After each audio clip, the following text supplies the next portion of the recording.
Joachim Schlöff from InnerSpace Explorers.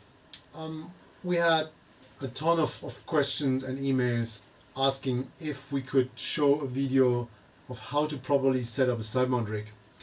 And simple answer is, it is not that simple, and basically you can't. But I would like to spend a couple of minutes explaining why it is not that simple and why a lot of people have a complete misconception of this side mount system thing.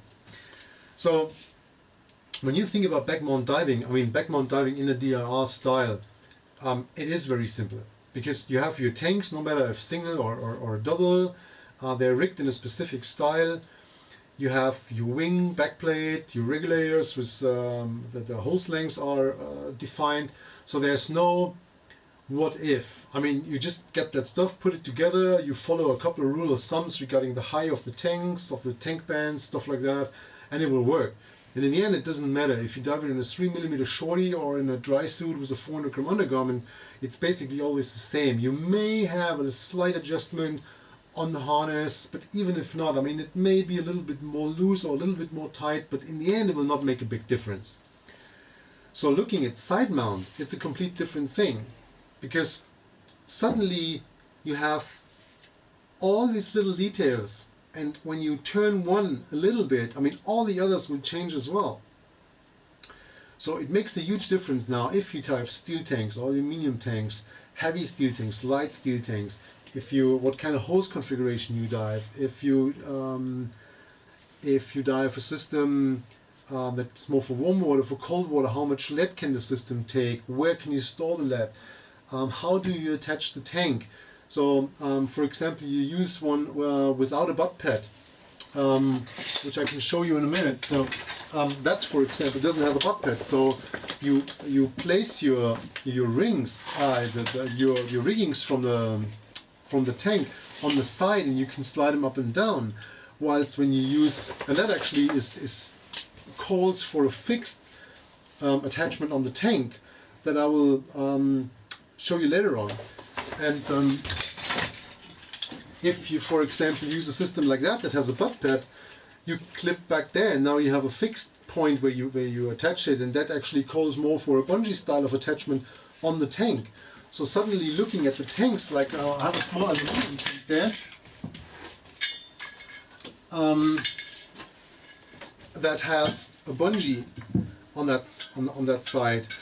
But it also depends on where this bungee is placed, right? That is a tank for the left side with a left valve, and it's like 45 degree on the inside. But it also depends on the height, and a couple of centimeters up and down with this one will influence how the tank sits with the valve under my shoulder where it should be. So small adjustments can create a complete different setup and can create a ton of different problems than you have to solve again, which you don't have in a backup configuration. When you in comparison look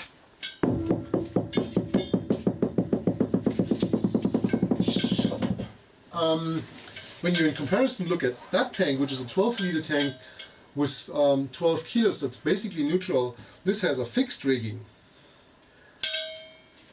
That is for the first wing I showed you. But again, it's a huge difference. How long is this? Where is it placed on the tank? How high is this attached to the tank? So all of this again will influence. And then you have, I'll just give that to you. Different first stages. You have a swivel first stage. This is a setup actually with a long hose. So you have a short hose and a long hose here, and then you have a setup with two 1 meter hoses with very compact first stages. Different ways of routing and storing your SPGs. Plenty of stuff. So also this might not be very helpful here right now if you expected me to tell you, oh, this is how you should do it. I want to create awareness of the fact that it is not that simple. Of course, a lot of people take a shortcut here. But it really depends on why you want to dive side mount. In my opinion, side mount is a tool for special needs. So I dive side mount when I go into that cave that is so narrow that I cannot dive it in back mount, or it's easier to dive it in a side mount configuration. I like to compare it with a car. So when I go and buy an SUV, I expect it to be capable of taking off-road environment, right? Of course I can go shopping with it, but it has to survive in the off-road environment. So when I'm talking about side mount diving, I'm thinking of extreme cave environment. So when I go and buy a side mount gear, I expect the side mount gear to be able to function in this extreme cave environment. And of course then I can also dive it in a lake or on a reef or whatever. Unfortunately, with this kind of hype that is around side mount, and everybody thinks, oh, I have to do this, there's all kind of strange things coming up that are far from working in a real side mount environment. And this makes it even more difficult. I mean, when you go to Mexico, which I consider the birthplace of side mount diving, and you learn how to dive in a certain system, in a 3mm shorty, in a cenote, and then you go back to Germany or to Switzerland or wherever, and suddenly you dive in a dry suit with a heavy undergarment, suddenly you will realize that this is not working. And then people start to find their own solutions, but the problem is these solutions create new problems.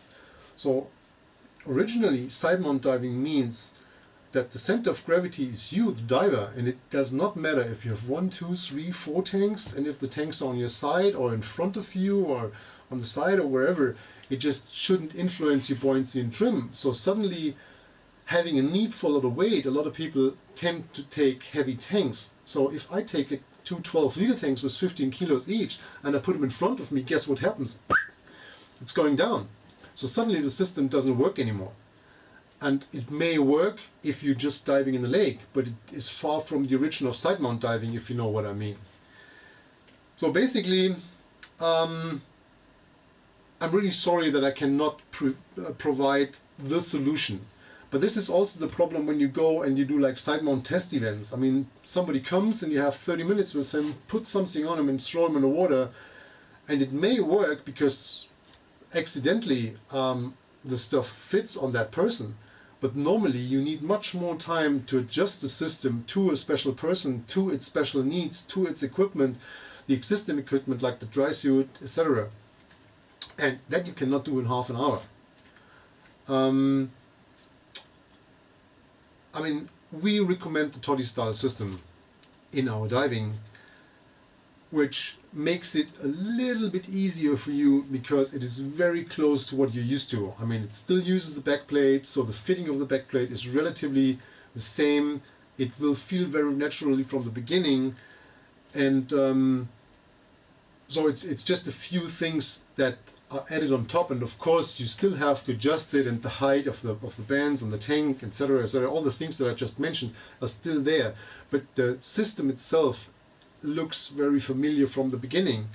So what I will do is in the next couple of days I will make a video on how to set up a toddy style rig and show you in detail how this is done, so you get an idea about it.